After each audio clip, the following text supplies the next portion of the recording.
Welcome to our channel. Today we how to disable timeline track cycling in Vegas Pro, quick tutorial step by step clearly. To disable timeline track cycling in Vegas Pro, start by opening your project in the application. Locate the View menu at the top of your screen. Click on View to reveal a drop-down list of options.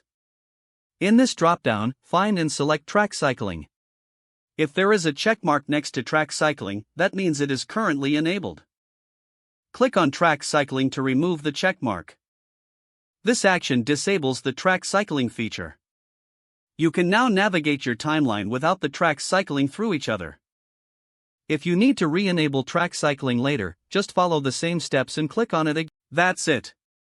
You have successfully disabled timeline track cycling in Vegas Pro. If the page does not load, refresh the browser or try again in a private or incognito window. Make sure you are using the correct email address, then retype it carefully to avoid small typos. If your password is not accepted, use the reset option and create a new strong password you can remember. Check your spam folder for verification or security emails, then complete any requested confirmation steps. Enable two-factor authentication if available to improve account security and reduce unauthorized access risk.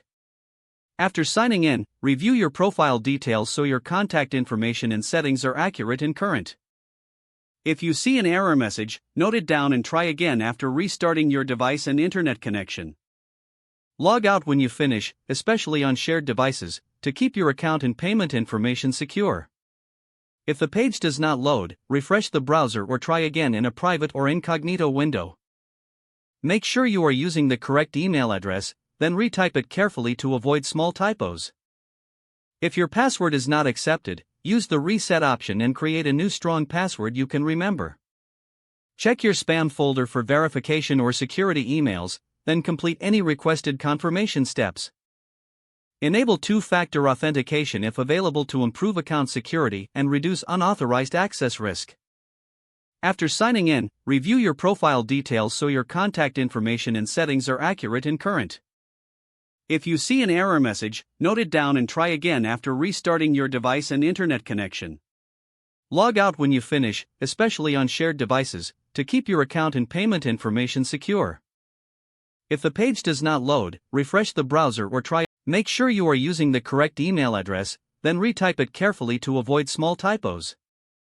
Don't forget to like this video and subscribe to our channel for more step-by-step tech guides.